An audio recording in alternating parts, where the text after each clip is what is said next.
Hello and welcome to Civil War Weekly, the podcast that answers the question, what happened this week in the American Civil War? I'm your host, Tim Patrick, and this is episode 174, July 15th to July 21st, 1864. Last week, we covered Jubal Early's invasion into the North. This would include the Battle of Monocacy, which delayed his Second Corps long enough for Union troops to mount a successful defense of the nation's capital. I want to actually round out the actions in that region of Virginia and West Virginia before we get into Sheridan's campaigns later in September, so we will still hang around there for a bit. For the majority of our time, though, we need to head to Mississippi and conduct the Tupelo campaign, an event that will frustrate Nathan Bedford Forrest. Of course, let's just briefly mention some Patreon content before we get into the Magnolia State here. And we had a movie review that would have been Cold Mountain, the 2003 film. Movie review talking about the historical accuracy of that one. Movie that was actually based on a novel. So if that sounds like it would interest you, we have other similar type episodes where we review movies. And then we also have some memoir reviews, folks who actually experienced the Civil War.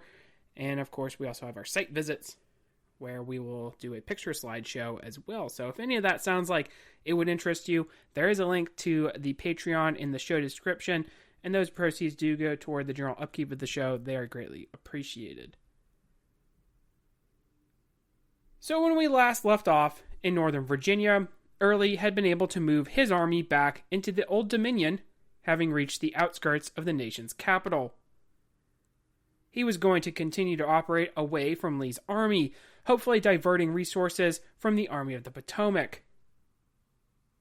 This would make sense because already the Sixth Corps had been shifted to the north, away from the operations around Petersburg, which we will get into in a future episode.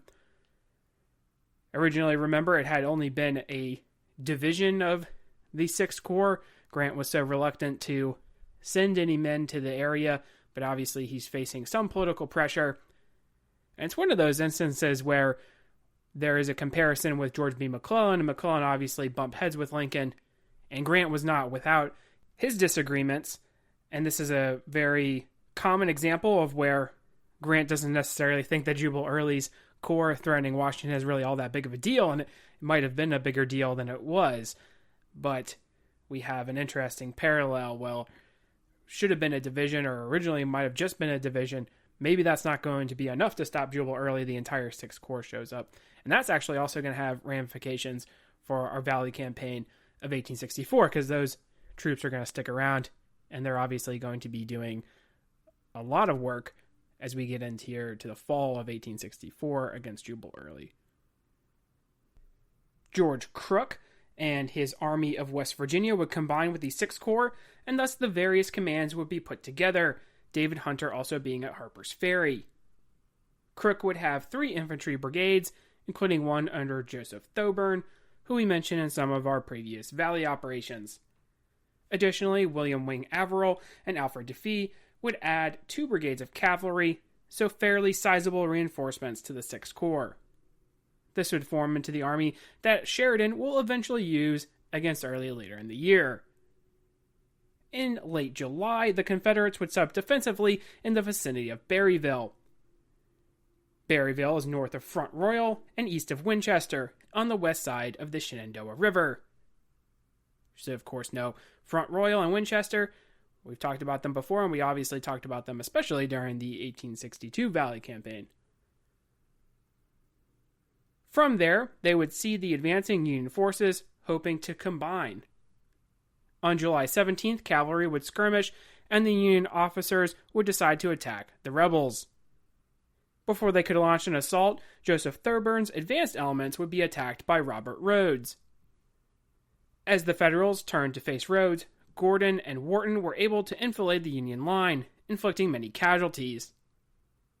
The Union troops were forced to retreat, but Thoburn was able to set up defensively to dissuade any continued assaults. The Battle of Cool Spring would see some 422 Union casualties compared to 397 Confederate. On the 20th, the two sides would clash again near Winchester at a place called Rutherford Farm. Early had decided to pull out of his Berryville line following the probing by the Union forces. An additional raid was then considered on the B&O Railroad. Remember, it had been a target of previous raids by both Confederate regular and irregular forces, and really protection of the railroad had spurred the battle at Monocacy, which, as we have talked about, was greatly important to the defense of Washington. Remember, there's an iron bridge that, even after the Battle of Monocacy, is still standing there. Cavalry under Averill would advance out and skirmish with Confederate counterparts. Stephen Ramseur would keep his infantry hidden in wooded terrain, waiting for the Union cavalry to enter a trap. They would unleash a volley on the troopers, but in the process, they would also have their flank exposed. This is going to lead to it being rolled up. The rebels would retreat with Averill declining to truly give chase, there being 220 casualties compared to 450 Confederates, which included some 250 men being captured. A side effect of these actions would be that the Union High Command believed that this was all a rearguard action. Therefore, they would be rejoining the Army of Northern Virginia. Wright's 6th Corps would start to head back to a position where they could be shipped out, as would the 19th Corps, which has also arrived to defend Washington. This only left the Army of West Virginia. They would advance south of Winchester, where Early was determined to meet them and thus keep the Federal attention in the valley and away from Lee. At Kernstown, where Stonewall and some of the men of the 2nd Corps had battled in 1862, they would meet the advancing Union troops. George Crook commanding would believe that he was only facing a small force of cavalry. Sharpshooters and his own cavalry would seem to confirm this. A brigade under James Mulligan would advance with Hayes providing support. Thoburn's men were also slated to give help, but because of the terrain, they were not able to cohesively follow their fellow units. Mulligan would sound familiar as he was commanding at 1st Lexington, if you remember the actions that Sterling Price has early in the war in Missouri. It would become apparent to the brigade commanders that there was more than just cavalry in their front, but Crook would order the assault, Mulligan running into Gordon's troops in the relative center of the line. His brigade would stubbornly hold the line at a place called Appoquon Church. From there, they would trade fire with the rebels. Early would send Wharton through a ravine where he would pop out on the flank of Hayes, smashing into the support regiments there. Ramseur would push his division on Thoburn on the Union right, pushing it back, and thus closing in on Mulligan, who ordered a withdrawal and was mortally wounded rallying his troops. The battle would turn into a rout as the Union Army retreated as far as Maryland. 1,200 Union troops became casualties compared to only 600 rebels. The fallout of this victory at 2nd Kernstown, which is considered the high watermark of the Shenandoah Valley campaigns and raids on the B&O, would be that Early is comfortable to launch his Chambersburg raid, which we mentioned last week. Grant would also resolve to keep the 6th and 19th Corps for the purpose of dealing with Early. We will also cover the immediate aftermath of the Chambersburg raid. Tiger McCausland would lead a large amount of Confederate cavalry on this raid. William Averill would check his advances toward Washington and Baltimore and thus would leave Chambersburg unprotected, the Union officers pressured to make sure neither of those cities were threatened again. His cavalry would mount a pursuit of the rebels and actually prevent the burning of other towns. In the meantime, McCausland and the Maryland native Johnson would bump heads, Johnson refusing to burn a town in Maryland. Benjamin Kelly would mount a defense of Cumberland, Maryland successfully, which was another target of the rebels, protecting the railroad in that region. Averill would continue the pursuit and was aided by Kelly, who sent fresh horses for his command. McCausland, meanwhile, would make his way to Moorefield, West Virginia, splitting his forces in two. John McNeil of the McNeil Rangers would advise a repositioning of the brigades, but the advice was unheeded. Averill would advance using scouts dressed as Confederates. They would capture the advanced pickets of the rebels, approaching on August 7th. The detachment dressed as Confederates would advance into the camp before Averill attacked using the saber. His men would overwhelm the Maryland cavalry, capturing as many as 200 in the process. Artillery near the McNeil house, where Johnston was making his headquarters, would try to fire canister on the incoming troopers, but the guns would be captured by the 8th Ohio. Johnston was nearly captured himself, but joined the 8th Virginia, who had formed up a line. The 8th would not be able to stem the tide, their flag being captured by Captain Kerr of the scouting party, who would receive the Medal of Honor for this action. McCausland's brigade on the other side of the river would try to mount a defense, but Averill would throw his reserve brigade into the fight. They would break the defense of the Virginia cavalry, scattering them and ending the battle. The Union troopers were particularly angered at McCausland and his men for the burning of Chambersburg, so some of the captured men from Johnston were allowed to escape in their quest for vengeance. Their enemy would discard much of the loot captured at Chambersburg, and large amounts of money were recovered. At the cost of only 42, Averill had inflicted some 488 casualties, a majority of which were captured. The rebel cavalry would be dealt a serious blow in the advance of the heavy campaigning that will pop off in 2 months' time. Rest assured we will be there for that, so stay tuned. So one of the big things that we can take away from these actions, number one, we kind of mentioned it here, that Grant is going to keep the 6th and the 19th Corps in a position where Early's going to have to deal with them. And obviously, hindsight being 2020, it's not going to end well, particularly for Early, spoiler alert. But the other thing that we can also point out is that the cavalry for the Confederacy is going to be dealt a serious blow. Now, early in the war, there was going to be some setbacks for the Confederate cavalry. Mostly they were going to get the upper hand of their federal counterparts. But we start to see, just as with the general troop strength, the numbers of cavalry are going to start to play a large effect in the East and the West, pretty much everywhere, right? So while you used to have a very strong mounted arm, you just don't really have that anymore. So any of these losses are going to go a long way toward undermining their effectiveness in the field, whether that's as a scouting force, whether that's as a combat force as well. So the loss of some 488 of these men who are battle-hardened troopers is going to be felt even as we get into September and October here. So that is going to rear its ugly head. You have Jubal Early, who, as we will mention, already does not really think too highly of your mounted arm. He thinks them more as, glory seekers, right? He's more comfortable using his infantry. He's not going to use cavalry very effectively here coming up. And one of the reasons why is this Battle of Moorfield. He's going to point to this and be like, well, obviously, you guys kind of messed up here, and I'm not going to put any trust in you. So I'm going to just go with the infantry instead. So not a whole lot of attention is going to be paid to the mounted arm in terms of fitting them. A lot of them are not going to be all that well supplied, especially as you get in some replacements into the cavalry. So even this very small action that maybe you haven't heard of in Moorfield is going to have some ramifications down the road, as we will see in a future episode. When we last left off in Mississippi, Nathan Bedford Forrest had won a great victory against Samuel Sturgis.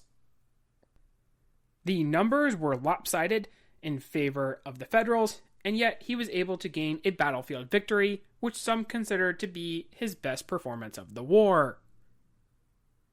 As we have already mentioned, Sherman is going to be riled up about Forrest, and to be fair, he has a point. Many generals are calling for him to raid into the communication and supply lines for the armies pressing on Atlanta. Indeed, there is even a call for him to take over all the cavalry in the region and be unleashed on Sherman to try to turn the tide. Now, we've seen Forrest time and time again build up an effective cavalry command and then have it taken away. So even if he is given very little to operate with, he's very resourceful, and obviously that makes him dangerous. So that's another reason why Sherman is going to want him dealt with. All of the thoughts of him going into the sub-theater of the war are going to be intriguing, but essentially they're all going to be going unheeded. Forrest will remain in Mississippi, but to ensure he was not going anywhere, Sherman is going to send A.J. Smith and his corps against him. Smith was slated to join the army around Atlanta, but he's going to stay and be given the personal mission to whip Forrest. Smith would have several divisions augmented by reinforcements. Joseph Mower would command his first, and David Moore his third. Moore had served in the war with Mexico and has been involved in our story since Nathaniel Lyon, wounded at Shiloh. He will go on to serve in the state legislature of Missouri. Mower has brigades under Edward McMillan, Alexander Willikin, Joseph Woods, and Lyman Ward. McMillan was an Ohio native who had served as a surgeon during the Crimean War for the Russians. He has been unlucky to have served during the Battle of Richmond, Kentucky. You remember the Battle of Richmond, Kentucky puts a stain on many officer reputations and also leads to Jefferson C. Davis confronting Bull Nelson in a hotel in Louisville and then murdering him in cold blood. Willikin would study law at Yale before the Army, where he would kill another man in a duel and serve in Mexico. He would found a company that would be the forerunner of Travelers Insurance in Minnesota before the conflict. Willikin has been serving since First Bull Run and actually was present during the Dakota executions back in 1862. Lyman Ward was a Republican politician who has been serving since Shiloh and will go on to serve in the Michigan House of Representatives. Moore is going to have brigades under Charles Murray, James Gilbert, and Edward Wolfe. Gilbert was a lumberman from Kentucky, but he had moved to Illinois. He has not seen too much action, but has been participating in the drives on Little Rock and the Meridian Campaign. Wolfe was an Indiana native and a merchant before the war. Benjamin Grierson would be the commander of the cavalry, with 2 brigades, one under Datus Coon and the other under Edward Winslow. The 16th Corps would set out with a destination of Tupelo, where Forrest made his headquarters. With some forces pressing on Steele and Arkansas, it would seem like the Confederates were in a decent spot. However, Stephen Dill Lee would have a tough time meeting this new threat and an expedition out of Vicksburg. Stephen Dill Lee is going to be a lieutenant general at this point, having come very far from his artillery post at Antietam, where he had served very well. In his current field of operations, there were all these threats seemingly everywhere. Slocum would be moving out from Vicksburg, facing a much smaller force from Wirt Adams. Farragut was at Mobile, and Edward Canby was getting ready to provide infantry support out of New Orleans for the purpose of taking that city. Dabney Maury was there with some 2,500 men, so the ability to get Whiskey Smith out of his advanced position in Mississippi would be imperative toward checking all of these advances. The route that Smith's forces take on their way to Forrest is going to take us through some pretty familiar sounding town names. If you remember Grierson's 1863 raid, we talked about places like New Albany and Pontotoc. Forrest, in the meantime, would wish to see what exactly the intentions were of this penetrating force. Of course, he would take some pleasure in knowing once again this column was going after him personally. Gathering in all the forces, the Confederates decided to make delaying actions at Pontotoc. From there, they could either build defenses for Tupelo, which was a little to the east of that city, or Okolona, which lay to the south. In fact, if they made for Okolona, the Confederates wanted to be able to harass or receive him there. The two sides would make contact on July 10th and 11th, skirmishing erupting. But the Union troops were not pushing through onto Okolona. Smith was not going to commit the same errors that Sooy Smith and Sturgis had. He would not have his column strung out and get defeated piecemeal. If he was going to engage with Lee and Forrest, it must certainly be with the whole of his forces, which included his veteran infantry. The pause before Pontotoc would mean that Lee and Forrest would wish to bring the action to the enemy. But Smith would not wait for the rebels to take the advantage. In fact, he would steal a march on Forrest on July 13th, making directly for Tupelo. Forrest and Lee would attempt to react, actually hitting the column in the flank, but despite the skirmishing, the Union forces persisted.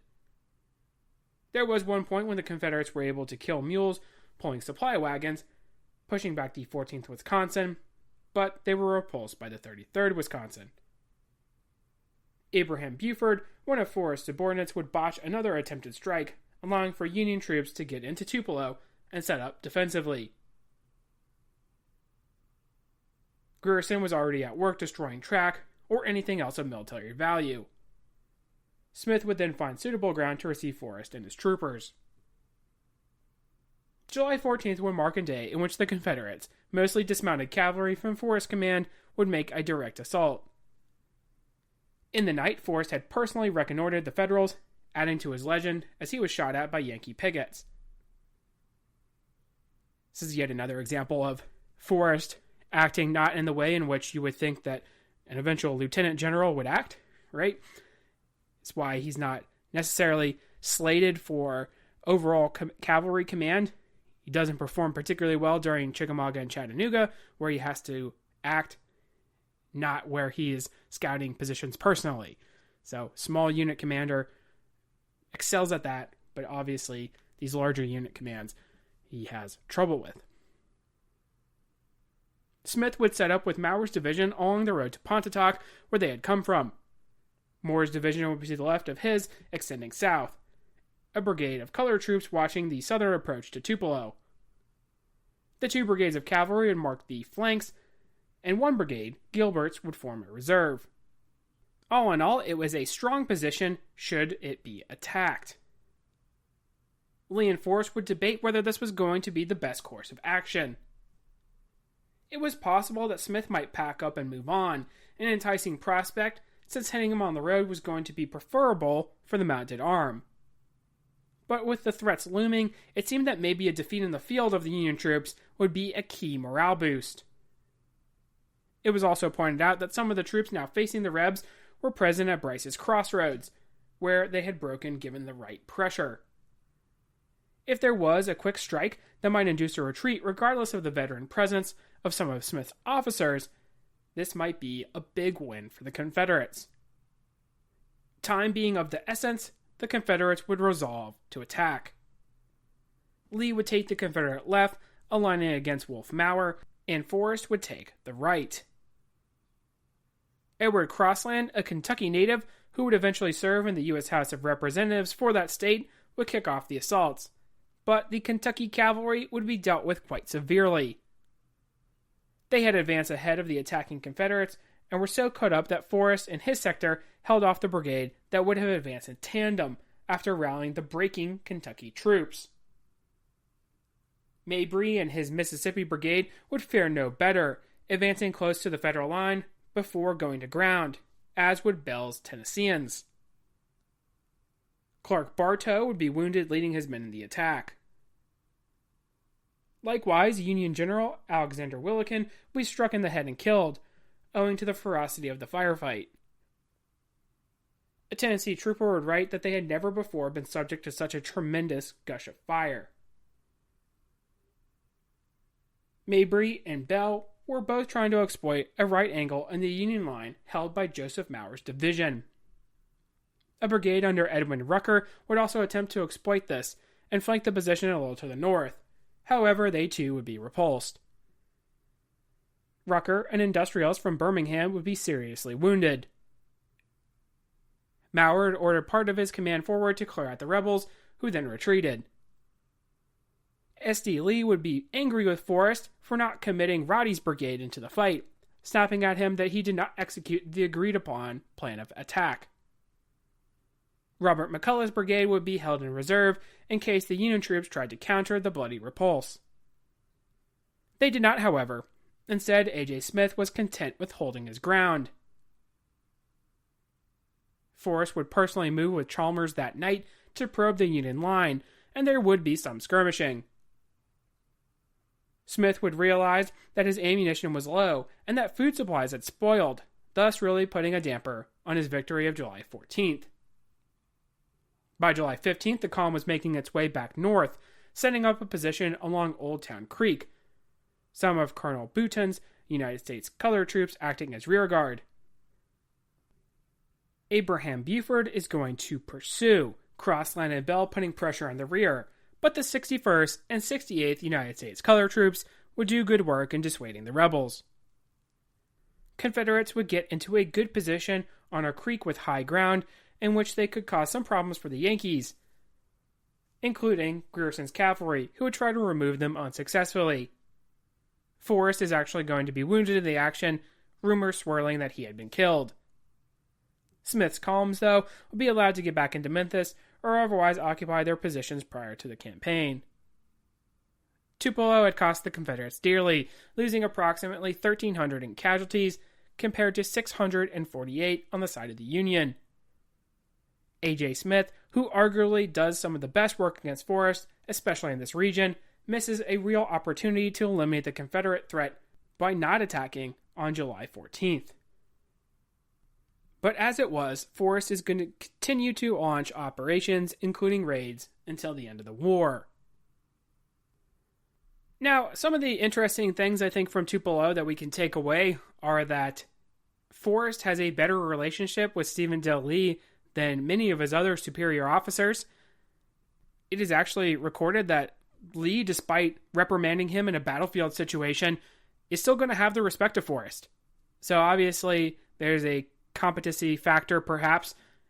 Maybe, right? We'll get into Lee's performances as a Corps commander here very shortly, but there might have been kind of a game recognizing game, let's say.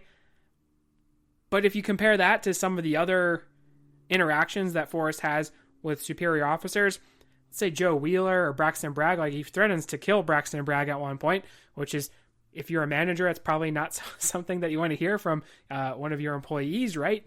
Or at least I hope so. But like I said, it is interesting to see this interaction. A.J. Smith is one of these generals that does a good job throughout the war, and I don't necessarily think he gets a whole lot of credit. He understands kind of what the assignment is, and even though he doesn't destroy Forrest, it is important to the morale of the Union forces in the region that Forrest has dealt a defeat. Now, you could counter that and say, well, Forrest was not the primary battlefield commander in this scenario, but it still is Forrest cavalry. Forrest is on the field. He's the main guy that you're facing up against. So having a victory on paper is going to go a long way. And if you combine that with some of the press that has been swirling following Fort Pillow, I often think that maybe we overlook just how important that event is, especially in terms of the Northern press.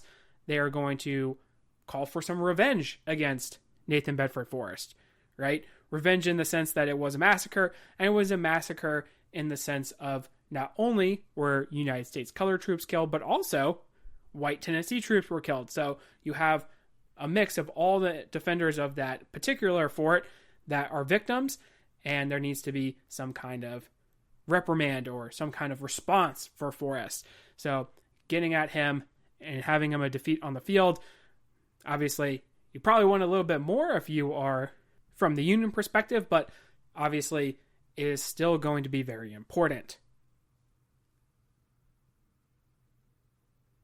Now, in the meantime, Henry Slocum would launch an expedition to Mississippi against Jackson.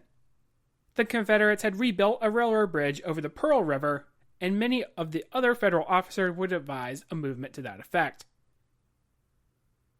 Slocum has seen a pretty hard fall here, considering he was tabbed to maybe command the Army of the Potomac rather than Meade, but here we are.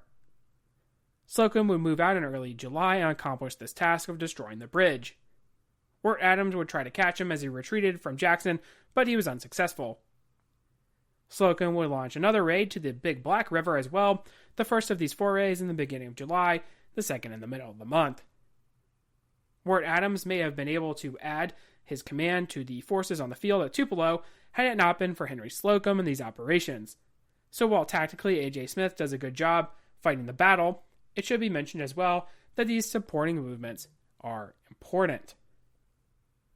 I'm going to sound like a broken record as we continue into the latter stages of the war here, 64, 65, but obviously there is a manpower advantage for the Union, and we see it everywhere, right? We see it in the main theater of the war, in the East, in the sub-theater of the war, right? And now we even see it in this particular region where Stephen Dill Lee has to juggle all these different threats, all these forces, right?